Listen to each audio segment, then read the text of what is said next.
Qu'est-ce qui peut amener un père, une mère, un jeune garçon, une adolescente à tout quitter, ses parents, ses proches, sa famille, ses enfants, pour prendre les routes les plus risquées du monde? Qu'est-ce qui peut pousser une famille avec des enfants à prendre la mer dans des embarcations de fortune vers une destination totalement inconnue? Comment une jeune femme qui sait qu'elle va être violée, réduite à l'esclavage, peut-elle accepter et intégrer cette triste idée seulement pour quitter son pays? Bonjour à tous et bienvenue dans le débat africain consacré ce dimanche aux rescapés du Sahara et de la Méditerranée. Avec sur ce plateau plusieurs rescapés, plusieurs personnes qui ont effectué ce parcours, cette longue traversée du désert du Sahara et de la Méditerranée pour arriver ici en Europe. D'abord, Fatoumata Traoré, migrante d'origine ivoirienne qui a quitté la Côte d'Ivoire en 2017. Bonjour Fatoumata Traoré. Oui, bonjour monsieur. Merci d'être là. Notre second invité est monsieur Abdoulaye Thiam, Kalibri Kalibro pour les intimes, migrant et activiste camerounais, fondateur de la BAS, la Brigade anti-sardinard, un mouvement de l'opposition camerounaise. Bonjour Kalibri Kalibro. Bonjour monsieur Fokai, c'est un plaisir. Merci d'être là.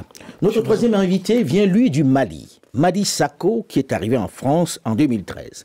Bonjour Madi Sako. Bonjour monsieur Alain Foucault et merci pour l'invitation. Alors, c'est difficile de faire parler des migrants, ceux qui sont arrivés sur place. Ils sont nombreux, de plus en plus nombreux, malheureusement, mais ne veulent pas parler. Qu'est-ce qui peut vous décider un matin comme ça de dire « je laisse tout, mes enfants, ma famille, mes parents pour partir » Fatoumata Traoré, qu'est-ce qui t'a décidé à partir? Qu'est-ce qui n'allait pas en Côte d'Ivoire? C'est parce que ça ne va pas chez nous, c'est pour cela qu'on prend un risque pour venir ici. Mais qu'est-ce qui ne va pas chez vous à ce point-là? Il y a des gens qui s'en sortent. Qu'est-ce qui fait qu'un jour vous vous dites « je ne peux plus vivre ici » Parce que nous on n'a pas eu la chance d'aller à l'école en Côte d'Ivoire. Donc en Côte d'Ivoire, si tu n'es pas allé à l'école, c'est pas facile que tu t'en sortes. Mais qu'est-ce qui te fait penser que c'est mieux que tu t'en sortes ici? C'est la télé qui t'a parlé de ça? C'est quoi? Qu'est-ce qui t'a convaincu que c'est mieux en Europe? J'ai pris la décision moi seule et puis je suis quittée sans rendre compte de ma maman n'est pas au courant. Et puis je suis sortie comme ça. Pour dire, un matin comme ça, je suis sortie. J'ai laissé mes 2 enfants en Côte d'Ivoire. Tu as 2 enfants? Bien sûr. En sachant que les risques que tu allais prendre, pourquoi prendre ces risques? Tu sais que tu vas être réduite à l'esclavage, qu'on va te malmener. Une fois que ça est dans ta tête que tu dois sortir en Côte d'Ivoire, tu mets ça dans ta tête que est-ce que je vais rester sur la route, soit je vais rentrer. Donc tu mets dans ta tête, soit je reste, soit je rentre. Donc tu acceptes même l'idée que là-bas on peut te violer, on peut te réduire en esclavage. C'est ça. En Tunisie même, c'est plus. En Tunisie, les filles qui passent là-bas, franchement, on vous viole, on vous fait n'importe quoi. Tu travailles là-bas, on ne te paye pas, on vous maltraite, on vous... Il y a tout. Oui, mais dans le même temps, est-ce que quand tu sais ça, il n'est pas mieux de rester à Abidjan, tout simplement? À Abidjan, personne ne te viole dans ces circonstances-là, personne ne te traite comme ça. Oui, il y a ça aussi, mais si ça finit dans ta tête que tu veux sortir là, tu te crains pas, quoi. Soit je rentre, soit je reste dans l'eau. Méditerranée. Carrément. Carrément. Tu acceptes l'idée de la mort? Oui. Parce qu'on n'a pas autre choix. Mais c'est bizarre quand même. Quand on regarde les gens à Abidjan, ils ne sont pas si malheureux que ça, au point de préférer mourir plutôt que de rester au pays. Plus que si tu n'es pas allé à l'école, c'est pas facile en Côte d'Ivoire. Oui, mais il y a des travaux, il y a des choses qu'on fait sur place. C'est pas facile. Madi Sako, qu'est-ce qui t'a décidé un jour de partir de Bamako pour arriver en Europe? Le désespoir. Quand tu vis dans un pays, même après de longues années d'études, et que tu n'as pas d'espoir un jour que tu auras une vie normale comme les autres, ça te donne le courage d'aller chercher ailleurs. Mais est-ce que c'est un peu facile de dire le désespoir? Il y a beaucoup de gens qui restent sur place. Vous n'êtes quand même pas la majorité, parce que lorsqu'on parle des routes de la Méditerranée, tout le monde en Afrique n'a pas envie de venir en Europe. Vous n'êtes pas la majorité. Qu'est-ce qui fait que vous n'ayez pas envie de vous battre comme tous les autres sur place? Est-ce que c'est pas un peu la facilité? Non, ce n'est pas la facilité.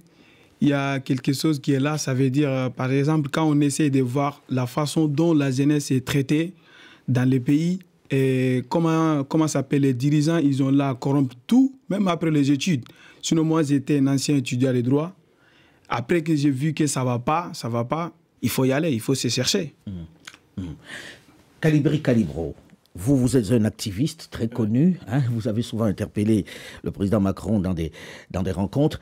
Vous êtes venu du Cameroun. Abdoulaye Thiam est venu du Cameroun. Qu'est-ce qui vous fait partir du Cameroun? Pourquoi partir du Cameroun? C'est la même chose que mes copanélistes. C'est la misère. C'est facile à dire qu'il y a des gens qui sont restés, qui ne peuvent pas partir. Il y a des gens qui s'en sortent sur place. Et c'est la majorité.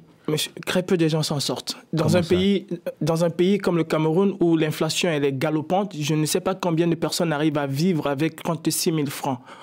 Un pays comme le Cameroun ou comme le Mali ou comme la Côte d'Ivoire, on survit, M. Foka. On ne vit pas. Ce que vous voyez, mais ceux qui sont sur place, quand ils vous écoutent, ils se disent on est là et on aime être là où on est, que c'est peut-être ceux qui ont choisi la facilité qui sont partis. Essayez de faire un tour dans les ambassades occidentaux et vous verrez que tous les Africains veulent partir. Vous exagérez là. Non, c'est vrai. C'est justement parce que... Il y a un nombre qui veut partir, mais dit que tous les Africains veulent partir. La majorité des jeunes Africains, la majorité de la jeunesse africaine. Moi, je suis passé par le Niger. J'ai été choqué quand je suis arrivé à Agadez. Agadez, en une journée, j'ai vu débarquer presque 5000 personnes. En une seule journée, il y a 7 jours par an. Ça veut dire qu'il y a au moins 5000 jeunes Africains qui sortent toutes les semaines pour se retrouver en Europe. C'est une saignée. Pourquoi ces jeunes sortent? Si c'était si facile dans nos pays, je ne pense pas qu'on serait parti. Je ne pense pas. Ce qu'elle ne veut pas dire, c'est que c'est la misère qui pousse la jeunesse à partir. Et il y en a qui n'ont pas ce courage-là. Mais une fois qu'on a le virus du départ, il n'y a absolument rien qui peut arrêter un migrant. Alors, on va prendre le cas de chacun un peu. Fatoumata, toi, tu es passé par le désert, c'est ça? C'est quoi ton parcours, ton trajet? Tu es parti d'Abidjan, tu es allé où? Je suis quitté Abidjan, je suis allé à Tunisie. Bon, en Tunisie, j'ai fait... Comment tu pars en Tunisie? En avion ou par... Oui, en avion. Je suis arrivé là-bas en avion. Maintenant, j'ai fait presque 2 ans là-bas. Qu'est-ce que tu faisais pendant les 2 ans sur place? Bon, je faisais le ménage, femme de ménage en Tunisie. Et pourquoi tu n'es pas resté en Tunisie? Parce que quand tu arrives en Tunisie, l'argent, ça ne sort pas. L'argent, ça ne sort pas. Les populations tunisiennes aussi, ils sont racistes. On vous maltraite, nous les filles même qui partent en Tunisie, ce n'est pas facile. On vous viole, on vous maltraite. Les hommes aussi, pas possible.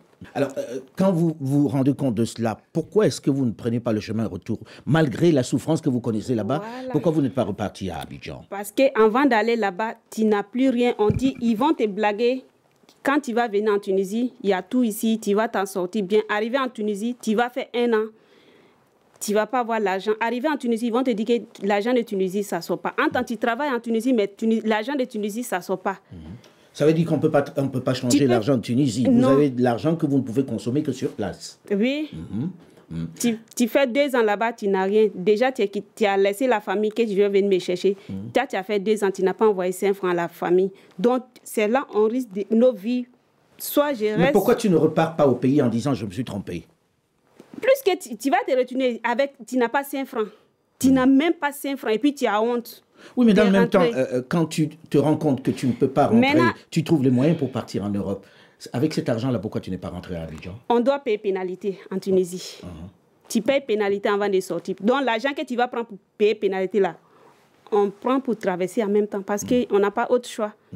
Donc, c'est le cercle vicieux un peu pour vous quand vous êtes déjà sur place. Oui. Sako, Mali Sako. Oui. Vous avez fait quel trajet, vous avez traversé le désert, vous aussi? Oui, j'ai traversé le désert, c'est-à-dire Bamako, le nord du Mali jusqu'à l'Algérie. Après l'Algérie, la Libye. Après quelques mois en Libye et la mer. Ça vous a pris combien de temps pour partir de Bamako jusqu'en Europe? Moi, ça m'a pris 4 mois. 4 mois. 4 mois, à peu près 5 mois comme ça. Parce que je suis parti du Mali le 13 décembre 2013. Et je suis arrivé en Italie le 14 avril 2014. Alors, comment ça s'est passé dans les différents pays où vous êtes arrivés? On parle beaucoup d'esclavage en Libye. Quand les Libyens ils voient que tu es un migrant, que tu es noir, ils savent que déjà c'est un produit, c'est l'argent qu'on en a comme ça. On te croise dans la rue, qu'est-ce qu'on fait? On te prend, on met dans une cour comme ça, on te ferme à clé, on te donne un portable d'appeler ta famille pour payer un rançon, pour te laisser partir. Ou on te voit sur un chemin que tu n'as plus d'argent, il y a un chauffeur de bus qui s'arrête ou une personne comme ça qui est dans sa voiture, il vient vous voir, monsieur, vous partez où? Je vais là-bas. Il dit, si vous allez là-bas, moi je peux vous amener à telle somme. il sait que déjà vous n'avez plus d'argent. Il vous amène là-bas. Arrivé là-bas, il y a même les trafiquants là-bas. Ils vous donnent, lui, il rembourse l'argent qu'il vous a amené. Après, et vous devenez l'esclave de ce... Voilà, vous devenez l'esclave de cette personne. C'est-à-dire vous allez rester avec cette personne jusqu'à ce que vous allez payer. Et même quand vous allez payer, il va vous demander si vous voulez traverser la mer, ça serait avec lui. Alors, quand vous dites payer, vous travaillez pour payer ou bien? Parce que j'ai entendu beaucoup parler de rançon, qu'on appelle vos familles sur place au pays pour leur demander d'envoyer de l'argent. Ça a été votre cas? Oui, moi, ça a été le cas 2 fois. J'ai été pris 2 fois. Et la première fois, j'ai payé l'équivalent de 700 €, 500 000 francs CFA pour qu'on me libère. Et on m'a libéré 3 jours après et on m'a pris encore. Ah. On a payé 300 € encore, équivalent de 200 000 francs. Alors les gens ont envie de dire, est-ce qu'avec cet argent-là, vous n'auriez pas pu commencer un commerce, par exemple, sur place au Mali? Si vous aviez cette somme-là, pourquoi n'avoir pas dit, je vais me démerder ici à Bamako? On ne peut pas se démerder avec la somme que je viens de dire. Peut-être même étant étudiant, la bourse que tu gagnes, c'est beaucoup plus que ça. Mais ça va où? Tu as quel avenir avec ça? Qu'est-ce que tu peux faire avec ça? C'est la question qui se pose. Alors, Kalibri Kalibro, vous êtes parti de Douala, Je suis parti de Douala, le Nigeria, le Niger. J'ai traversé le désert de la Méditerranée, qui est un véritable mouroir. Je suis arrivé en Algérie. De l'Algérie, je suis ancré en Libye, qui est encore... Vous avez été réduit en esclavage. Ouais. Ouais. Vous êtes parti à combien? Parce que je vois que ça part toujours en groupe. Le premier jour, nous sommes partis à une 50aine et puis il y a eu 10 morts.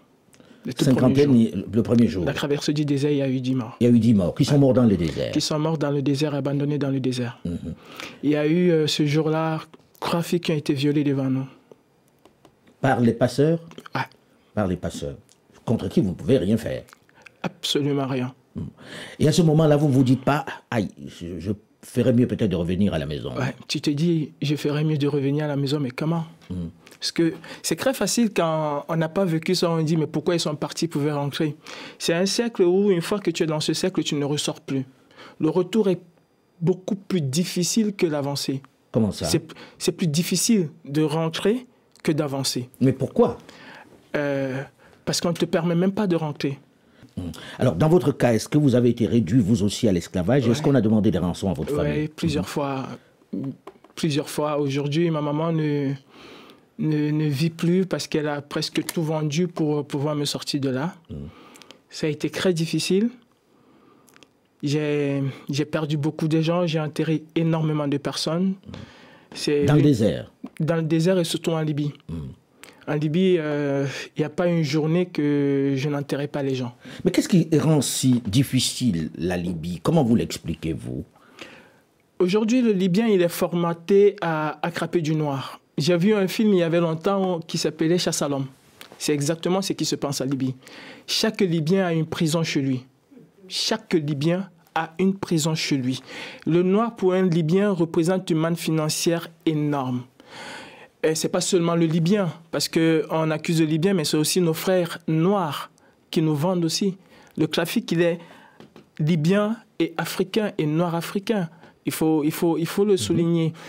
Et ça représente une manne financière très importante. Par exemple, le monsieur chez qui nous étions, l'un des trafiquants que j'ai dénoncé et que j'ai fait arrêter, ce monsieur, par semaine, il pouvait avoir au minimum 500 000 €. 500 000 €? Oui, par semaine. Juste pour son trafic? Juste pour son trafic. Et c'était l'un des plus grands de Tripoli. Comment vous arrivez en Europe à la fin? C'est-à-dire une fois que vous avez été libéré après toutes ces rançons, je ne sais pas si vous vous êtes sauvé, quand est-ce que vous traversez? Je suis libéré justement après avoir payé une rançon. J'ai été récupéré par un autre qui m'a aussi rançonné. Parce que la rançon, c'est une monnaie courante. C'est permanent? Non, c'est permanent. Il m'a rançonné une première fois. Le jour où il devait me faire partie, il m'a encore rançonné une deuxième fois. J'étais obligé de payer. On est obligé de payer. Parce que beaucoup qui ont essayé de rentrer, la majorité ne sont jamais arrivés. Bon, le but, c'est d'arriver à bon port. Nous avons traversé très difficilement. Nous avons été chargés dans un camion, je me souviens. Un tout petit camion, nous étions 120. 120 dans un tout petit camion. Il n'y avait même pas moyen de s'asseoir. Et il vous amène à la mer? Il nous amène à la mer.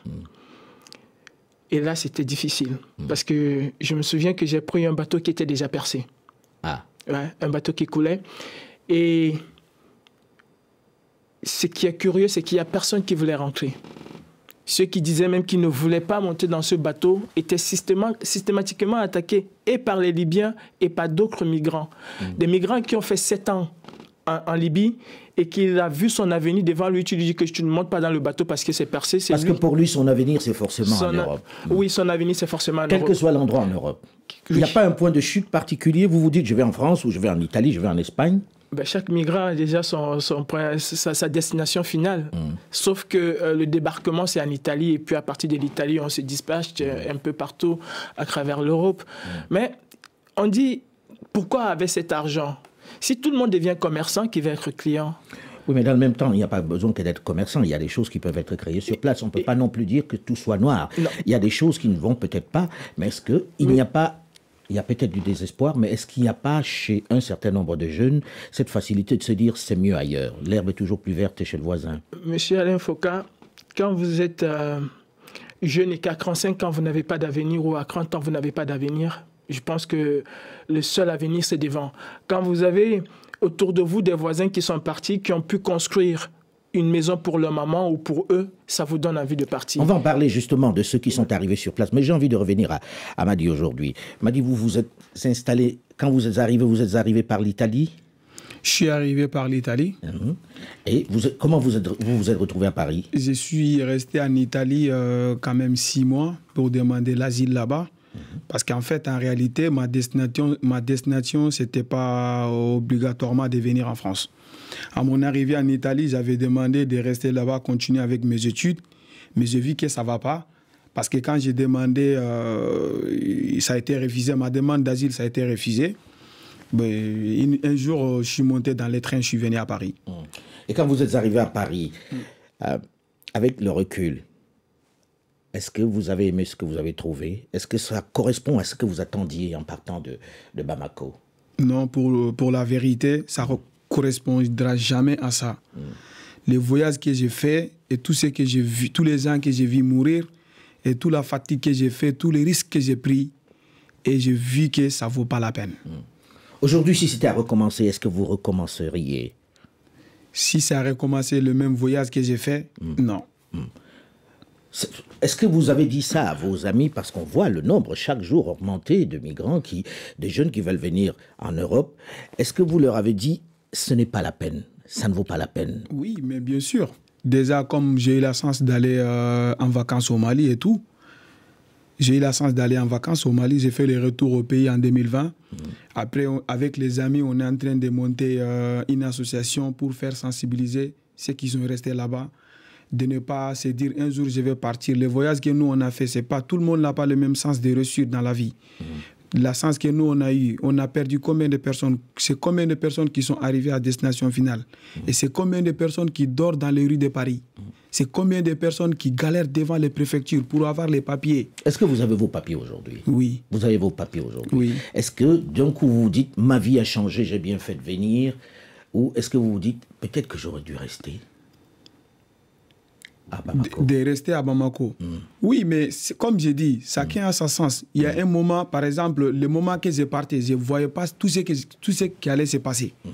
Les voyages que j'allais faire, par exemple, quand je quitte Bamako, avant d'arriver à Gao, Bamako-Gao, c'est 1222 km. Je ne sais pas ce qui m'attend là-bas. Je peux mourir, je peux perdre une jambe. Comme ça, je suis arrivé à Gao, bien passé, mais arrivé en Libye, ça a été la misère. Comme il a si bien dit, en Libye, tu peux rentrer, mais tu ne peux pas sortir. C'est comme une prison. C'est une prison. Une fois que vous avez mis les pieds en Libye, ça devient une prison. Merci beaucoup, Madi, d'être venu. Et puis, j'espère que votre association va prospérer et que d'autres vont vous écouter parce que votre expérience va permettre de ne pas commettre les mêmes erreurs, de ne pas penser qu'ici, c'est l'Eldorado que l'on raconte sur place. Merci en tout cas. Ils ont décidé un jour de quitter leur famille, leurs proches, leur environnement, attirés par les lumières, les feux artificiels de l'Europe. Malgré les mises en garde, les risques encourus, ils ont pris le chemin du désert ou de la Méditerranée. Ils ont connu l'esclavage, la prison, le viol et toutes les humiliations. Notre troisième invité, qui nous a rejoint dans cette seconde partie, est Mitterrand Mardoché Momo Donaya, écrivain camerounais et migrant. Son histoire a été racontée dans un livre, Moi migrant, publié aux éditions L'Harmattan. Bonjour Mitterrand Mardoché Momo. Bonjour Alain, merci pour l'invitation. Je vous en prie. Dans la première partie, on a parlé de ceux qui sont arrivés selon les différentes manières. Alors, vous, comment vous êtes arrivé ici? Mon arrivée a été un peu différente de celui des autres. Je suis parti du Cameroun en avion, arrivé en Turquie. Mon but, j'allais pas en aventure, j'allais pour m'installer en Turquie afin de construire une vie, parce qu'au Cameroun, ça n'allait plus. Et en Turquie, forcément parti. Déjà, à partir du Cameroun, le monsieur qui m'a fait partie était un escroc, qui m'a escroqué l'argent, il m'a pris de l'argent. Ils sont tout le temps les escrocs, hein, parce que j'en ai pas trouvé un où on a dit ça s'est super bien passé. Donc il vous a pris de l'argent, vous êtes allé en Turquie. Oui, arrivé en Turquie, ceux qui étaient censés m'accueillir étaient ses amis qui m'ont encore rançonné en Turquie pour me mettre dans une maison, dans une, comment je peux appeler ça, une sorte de bungalow où nous étions environ 19 dans une petite surface moins de 5 mètres carrés. À faire quoi? Vous travailliez? Ils vous envoyaient travailler? Il fallait travailler pour payer ces bungalows. Il fallait travailler pour payer la maison. Tu dormais sur une superficie. On dormait presque les uns sur les autres. Et il fallait payer 100 € tous les mois. 100 € tous les mois. Il faut payer à manger. Il faut. Ça, c'est pour un départ. Mais à un moment donné, on commence aussi à te rançonner. Il faut donner ceci, il faut donner cela. Mais vous, dans votre cas, au-delà de la rançon, vous n'étiez pas malmené physiquement? En Turquie, je n'ai pas été malmené physiquement. Qu'est-ce qui vous décide de partir de Turquie, puisque vous vous rendez compte que ce n'est pas ce que vous attendiez? Partir de Turquie, c'est... Premièrement, il y a quelque chose qu'on n'a pas évoqué, et je ne sais pas si on va évoquer cette fois-ci ou pas. C'est des personnes qui sont en Europe, des personnes qui sont en France, qui vous vendent, des vendeurs de rêves, des vendeurs d'illusions, des personnes qui s'exhibent sur Internet après avoir emprunté des habits, après avoir emprunté des montres, des costumes, des montres, etc. Et vous donnent l'impression que tout marche bien ici. Oui, pourtant ils dorment dans la rue. Et à un moment donné, tu t'es dit, ici je souffre, ici les Turcs me font porter... un sac de ciment pour grimper au 4e étage. Pourquoi je n'irai pas là-bas? Que faire? Peut-être que j'aurai les mêmes costumes, les mêmes jolies chaussures. Peut-être une vie autrement. Et à un moment donné, je suis même sorti de ces bungalows, je dormais devant les mosquées. Où je mangeais avec... Mais une fois que vous avez vu que c'était si compliqué, ça ne vous est jamais venu à l'esprit de dire, bon, peut-être que je vais quand même rentrer à la maison? Parce que j'ai vu des personnes qui disaient, mes parents vont me tuer si je reviens, puisqu'ils ont cotisé pour que je parte et que je ne peux pas revenir sans un sou. Vous n'étiez pas dans cette situation-là? Je vais rejoindre Calibri. C'est pas du tout évident. Psychologiquement, c'est pas faisable. Il y a ça de un. C'est déjà un problème psychologique. Et ensuite, retourner au pays, c'est un échec. Pas forcément l'échec. Ça peut dépendre aussi des conditions pour lesquelles on est parti. Si tu es parti fuyant la dictature, fuyant tout ce que nous connaissons chez nous, imaginez un anglophone camerounais qui réussit à sortir du pays aujourd'hui, il ne peut plus retourner. Il y a ça de un. De deux, et il y a aussi le fait que... En raison de la guerre dans le Nozo, qui est la région anglophone du Cameroun. C'est ça. Il y a aussi le fait que le plus souvent pour partir, on s'endette. Oui, c'est pour ça que je dis, retourner, les gens s'endettent pour partir. Et Calibri disait, on ne peut pas tous faire du commerce, mais il y en a qui se sont endettés, qui auraient pu faire du commerce sur place, ou qui auraient pu monter une affaire sur place, qui ont préféré partir avec l'argent. Donc, ce n'est pas toujours la même situation. Monsieur Foucault, c'est très facile encore, je le dis. La jeunesse en Afrique, et au Cameroun particulièrement, ne vit pas. Je le redis et je vais le redire, elle survit. Nous avons des chefs d'État qui ne pensent pas au peuple, qui pensent à eux-mêmes. Est-ce qu'ici, cette jeunesse qui est arrivée ne survit pas? Est-ce que ce n'est pas beaucoup plus grave? Est-ce que les illusions ne s'effondrent pas? Non, c'est difficile. C'est difficile, mais ici, on a une perspective d'avenir qu'on n'a pas au Cameroun, qu'on n'a pas au Mali, qu'on n'a pas au Sénégal. Pourquoi? Aujourd'hui, moi, j'étais auditionné devant l'Assemblée nationale et je leur ai dit, c'est bien beau de s'attaquer à la crise migratoire. Si vous ne vous attaquez pas aux causes de la crise migratoire, on va tourner en rond. Il faut s'attaquer aux causes. Pourquoi est-ce que la jeunesse africaine quitte l'Afrique? C'est les véritables questions qu'il faut poser. Pas vouloir je sais pas, nous culpabiliser. Non, nous ne devons pas culpabiliser parce que nous avons fui une dictature. Et dans 14 pays africains, c'est la dictature. C'est l'essence même de l'immigration. Il y a la guerre, oui, et il y a aussi la dictature. Partout où vous allez voir la jeunesse partie, c'est parce qu'il n'y a pas d'espoir. En même temps, il peut y avoir un certain nombre qui partent pour des raisons liées à la dictature, mais il y en a aussi qui, comme le disait à l'instant Mitterrand, qui regardent leurs copains, qui leur montrent des images, qui leur donnent l'impression que tout va bien ici. Ils sont un certain nombre, ceux-là aussi, non, Mitterrand? Oui. Ils sont un certain nombre qui vendent des rêves. Mais il y a quelque chose d'intéressant. Pour rejoindre Calibri, personne ne part de chez lui de gaieté du cœur. Personne ne peut se lever et dire « Ok, il est temps, je dois partir ». On part parce qu'il y a quelque chose qui ne marche pas. On part parce qu'on n'arrive pas à s'en sortir, à joindre les deux bouts. Ça, c'est la chose principale, le dénominateur commun qu'il faut regarder sur toutes les causes du départ. Il y a ça de un, et par la suite, il y a l'ignorance de ce qui nous attend. Parce que si un temps soit peu, j'avais soupçonné que je devais me retrouver en train de marcher 5 jours dans la forêt, je devais me retrouver en train de traverser sur les cadavres de mes frères et sœurs qui sont morts dans la forêt de l'Est, je ne serais jamais parti. Quand vous dites l'Est, c'est-à-dire l'Europe de l'Est, la partie l'Europe de l'Est, parce que je suis passé par l'Est.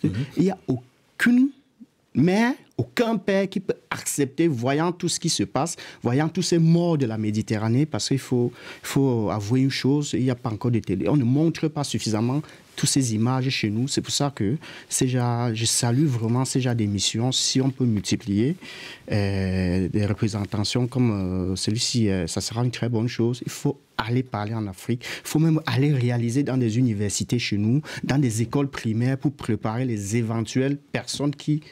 Mais avant ça, d'abord, il faut que la politique soit... Qui est vraiment c'est d'abord une question politique. Et il faut que les dictateurs qui sont là, qui dégagent et qui laissent place à ceux qui peuvent construire l'Afrique. Nos peuples n'iront plus mourir dans la Méditerranée, comme c'est le cas actuel. Ma question va être mal perçue, mais c'est la question qui revient souvent dans les réseaux sociaux. Ceux-là ont fui. Ils ont fui, ils n'avaient qu'à rester pour se battre avec nous. Calibri, on vous a certainement déjà dit ça. Oui, on me l'a dit. Ceux qui sont restés, qu'est-ce qu'ils ont? Ils se sont battus jusqu'où, M. Foucault? Il y a un enfant, depuis que je suis passé à l'Assemblée nationale, il y a beaucoup de familles qui m'appellent pour que j'essaie de dissuader leur enfant. Quand vous avez un enfant qui vous dit « Ma maman a 65 ans, j'en ai aujourd'hui 35 et c'est encore elle qui me donne l'argent des beignets », comment est-ce que je peux dire à cet enfant que tu ne pars pas? J'ai essayé de parler à cet enfant. Mais en lui disant tout simplement que, bon, ce que tu vois, tes copains qui t'envoient des images, ils te mentent. Je lui ai montré tous ces enfants qui vivent sur les ponts. Vous savez ce qu'il m'a dit? Vaudrait mieux quitter ce pays et avoir un espoir, même si je vais mourir, que de mourir dans la galère dans ce pays. Mais c'est quand même grave de penser qu'on préfère la mort plutôt que de rester dans l'endroit qui vous a vu grandir. C'est importante. Fatoumata, vous aujourd'hui, si on vous disait de retourner à Abidjan, vous accepteriez ou pas? Non. Non, hein? Non. Vous ne pouvez pas accepter. Vous êtes mieux finalement alors ici? Un peu. Comment ça? Racontez-nous. Vous avez vos papiers aujourd'hui? Non. Vous n'avez toujours pas vos papiers? Non. Est-ce que c'est une vie de passer son temps à fuir lorsque l'on voit la police? Est-ce que vous n'êtes pas mieux lorsque vous pouvez vous déplacer tout à fait normalement? Bon, ici est mieux par rapport à pays maghrébins, Tunisie, comme Maroc. Parce que ici, même si tu n'as pas papier, même si tu ne travailles pas, tu as la paix du cœur. Donc c'est bon. Après, comment alors tu t'en sors? Comment tu manges? Comment tu vis au quotidien? Comment tu payes ton loyer? C'est pas facile. C'est pas facile. Est-ce que vous arrivez à envoyer de l'argent à vos 2 enfants au pays? Non, pas encore. Plus que je n'ai pas de papiers. Donc, depuis que je suis arrivée, je n'ai pas encore envoyé l'argent. Ça fait combien de temps tu es là? Depuis 2019. 2019. Fin 2019. 10 mois. Et que disent les parents au pays quand ils se disent « Elle est là-bas en Europe, elle ne nous envoie pas de l'argent » puisque c'était ça le but, partir et aider ceux qui sont restés. Mais, alhamdoulilah, moi je suis bien rentrée. Ceux qui sont restés, ils vont dire quoi? Ceux qui sont restés dans la Méditerranée. Donc si là, tous les coups, je sais que je dois avoir papier, Inch'Allah. Donc, ça va aller. Vous avez entrepris déjà les démarches pour avoir vos papiers? Oui, je suis d'asile. Vous allez les obtenir? On vous a promis ça? Pas encore. On est dessus, mais on ne m'a pas encore répondu. Alors, quand on arrive comme ça et qu'on n'a pas les papiers, comment on vit? Est-ce que vous avez un loyer que vous payez? Est-ce qu'on vous fait un bail? Ou bien vous vivez chez quelqu'un en sous-location? Je suis dans une colocation. Vous êtes en colocation? Oui. Donc, vous ne pouvez rien faire. Quand vous êtes malade, comment vous vous soignez? Bon, j'avais CMI, mais c'est permis, ils n'ont pas encore renouvelé. Donc, CMI, si je suis malade, je m'en vais à l'hôpital et puis je me soigne. On vous soigne. Oui. C'est la chance en France, par contre. Oui. Parce qu'ailleurs, ça ne se passe pas comme ça. Oui. C'est très différent. Alors, ma question est la même à peu près. Aujourd'hui, Mitterrand, vous avez vos papiers. Finalement, vous êtes installé. On vous a donné votre résidence? Oui, j'ai mes papiers. Ça va. Ça va pour le côté administratif. Oui. Et aujourd'hui, est-ce que ce qui vous a animé, recommencer votre vie, aider votre famille, vous y arrivez? Est-ce que votre objectif est finalement atteint? Moi, personnellement, mon objectif ne peut pas être atteint tant que je regarde la télé. Chaque jour, il y a des millions de morts. Il y a mes frères qui se noient dans la Méditerranée. Je suis très attaché à l'humain. Je suis très attaché à mon continent. Je suis très attaché à l'être humain en général. Donc, je suis très attaché à mes frères. Je ne peux pas être à l'aise tant que je sais que si ma mère tombe malade au pays, elle ne peut pas être bien soignée. Je ne peux pas être à l'aise. Mon objectif ne peut pas être atteint tant que mes frères ne vont pas à l'école, tant que mes frères n'ont pas de perspective. Ça, c'est l'idéal. On rêve oui. tous de cet idéal-là. Oui. Mais vous-même, aujourd'hui, est-ce que vous vous dites, j'ai fait ce que j'avais à faire et j'apporte mon aide à ceux qui sont là-bas? Est-ce qu'au bout du voyage, vous vous dites, ça en valait la chandelle? On ne se remet jamais de ces parcours. Ça, c'est quelque chose, c'est une évidence. On ne peut jamais se remettre de 1 an, 8 mois, 1 an, 5 mois de parcours dans la forêt, le désert. Étant donné qu'on a été humilié, on a été détruit, on a perdu toute son existence comme être humain. On a été tabassé, on a été lavé au cachet, comme nous, quand on a fait des prisons, parfois sans savoir pourquoi. Vous avez été combien de fois en prison? Chaque frontière que tu traverses, tu as droit à une prison avant de demander l'asile. J'ai fait la prison en Bulgarie, j'ai fait la prison en Hongrie, même en France, j'ai fait le centre de rétention pour un très peu de temps, mais c'est quand même pas évident de dire que l'objectif est atteint, d'être à l'aise, étant donné que tu as vécu tout ça. J'ai la trousse au pied, je boite. Vous boitez, donc on ne se remet jamais. Les séquelles de cette traversée. C'est ça. Kalibiri Kalibro, dans votre cas, on ne peut pas envisager que vous repartiez, puisque votre activité politique vous condamne de fait, n'est-ce pas? Si ça vous venait à l'esprit, ce serait aller directement en prison. Alors, aujourd'hui, avec le recul, est-ce que vous pensez que c'était une bonne décision de venir? J'ai une perspective d'avenir. Oui, je pense que c'était une bonne décision de venir. Malgré le risque, c'est vrai, Mitterrand, il a dit tout à l'heure, on ne peut pas se remettre. Et jamais de ma vie, je n'oublierai ce que j'ai vécu. Mais je pense que c'était une bonne décision. Quel que soit, comme on dit chez nous en Afrique, la durée de la nuit, le jour finira toujours par apparaître. J'ai une perspective d'espoir. Je me dis que d'ici 1, 2, 3, 4 mois, je pourrais avoir une formation, ce que les jeunes n'ont pas en Afrique. On revient encore à ce problème-là. Pourquoi les jeunes quittent l'Afrique? Est-ce qu'ils ont une formation? Quand vous avez des chefs d'État, quand vous avez des ministres, des directeurs généraux qui, pour un panari, préfèrent prendre un avion pour venir se faire soigner, est-ce qu'on croit que dans un pays pareil, il y a une perspective d'avenir quand le peuple est délaissé? Tout le monde va vouloir partir. Et je peux vous assurer, essayez de faire un test. Dites demain que les visas sont gratuits et vous allez voir une queue énorme. Vous n'allez pas en revenir. Essayez de faire un test. La jeunesse a cette volonté de partir. Mais, quelque part, elle est un peu freinée. Et c'est aussi là mon rêve aujourd'hui. C'est de réaliser soit un documentaire, soit un film pour montrer réellement ce qui se passe. Parce que c'est bien beau de faire des émissions, tant qu'on n'a pas vu en réalité ce que nous vivons, je ne pense pas que la jeunesse africaine prendra conscience. Le désert fait extrêmement plus de morts que la Méditerranée. La Méditerranée, c'est la face visible de l'iceberg. Tout à fait. Mais il y a des milliers de Camerounais. Et je rends hommage à la famille de cette sœur camerounaise qui est partie, qu'on a vue il y a quelques semaines. Oui. Qui agonisait dans le désert et que ceux qui étaient avec elle, ses compagnons de traversée, étaient obligés de l'abandonner là parce qu'ils avaient déjà passé quelques jours sur place et qu'elle ne pouvait pas guérir. Elle était sur le point de décéder, ils ont filmé, ils ont distribué sur les réseaux sociaux et elle est finalement décédée dans le désert toute seule.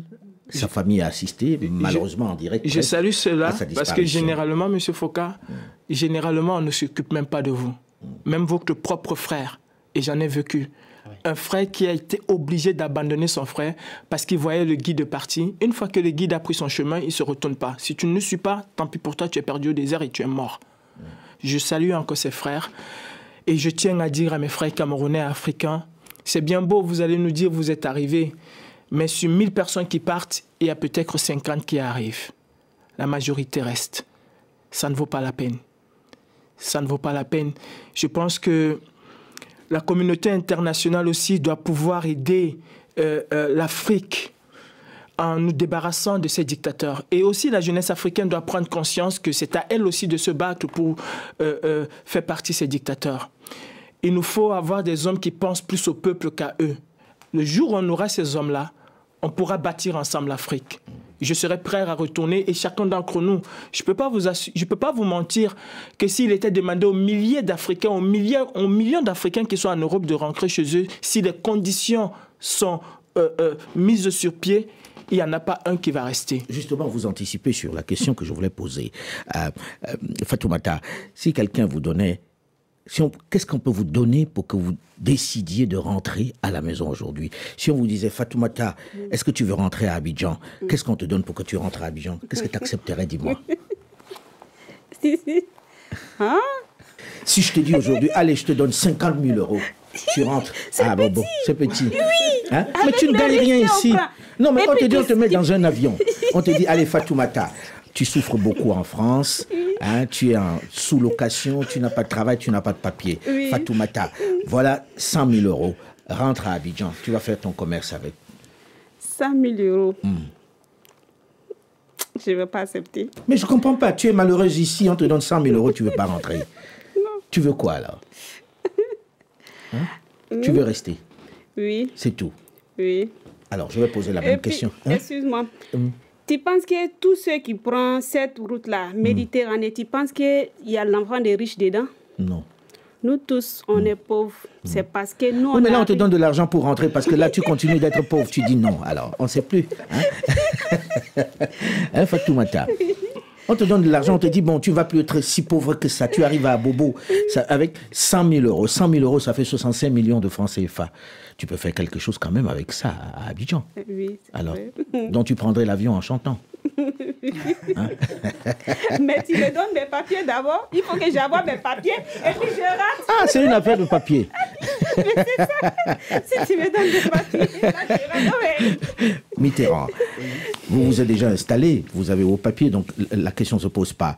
Mais pensez-vous que si on faisait une politique qui permettait aux gens de repartir avec un peu de pécule au pays, ils rentreraient? Pour ceux qui ne sont pas dans la situation de Calibro, qui, s'il arrive, va prendre les menottes tout de suite. Mais ceux qui ne sont pas dans cette situation-là, pensez-vous que c'est une question d'argent aussi? Moi, personnellement, avant d'arriver ici, j'étais aux éditions Carmonde, qui est ATD Carmonde, c'est une association... Je connais ATD Carmonde, mais là tu vas partir dans quelque chose de compliqué. Et comme on est à la fin de l'émission, j'ai besoin de réponses courtes. Oui, je vais dire, moi j'ai tellement établi pas mal de choses ici que ça sera difficile pour moi. Que votre vie est ici. Alors, voilà. Ma vie est partout dans le monde en ce moment. Je suis prêt à aller en Afrique travailler pour l'évolution de l'Afrique. Je suis prêt à travailler ici. Je suis prêt à aller partout. Ça sera difficile pour moi de dire, OK, Je rentre au j'abandonne pays. tous ces gens qui Voilà. m'aiment et qui m'ont accueilli, qui m'ont tout donné pour retourner. Bien. Même ceux qui sont là-bas vous aiment, vous accueillerez et sont contents seraient contents que vous les reveniez. deux. Mais je ne vais pas poser la question à Calibri parce qu'il n'a pas le choix. J'aurais aimé répondre à cette question. J'aurais aimé esquisser une petite réponse. Pour moi, c'est une question un peu facile à poser. Oui, on va me donner 100 millions, 65 millions, je veux rentrer dans quelles conditions? Oui, mais là, on va corruption, repartir en politique. Là, je savais que corruption, si y a je pas posais de- la y a question, on pas- repartirait Il n'y a pas là-dedans. d'hôpital, il n'y a rien. Bon, je savais qu'on repartirait là-dedans. Merci à vous, en tout cas, d'avoir accepté de venir en débattre. C'est très courageux parce que personne ne voulait venir parler. Certains avaient l'impression qu'à la sortie ici, il y aurait la police pour leur mettre les menottes et les mener directement à l'aéroport. Le débat africain s'est terminé pour aujourd'hui. Delphine Michaud, Olivier Raoul et Alain Foucault, nous vous donnons quant à nous rendez-vous la semaine prochaine, même heure, même fréquence. L'actualité continue sur France 24.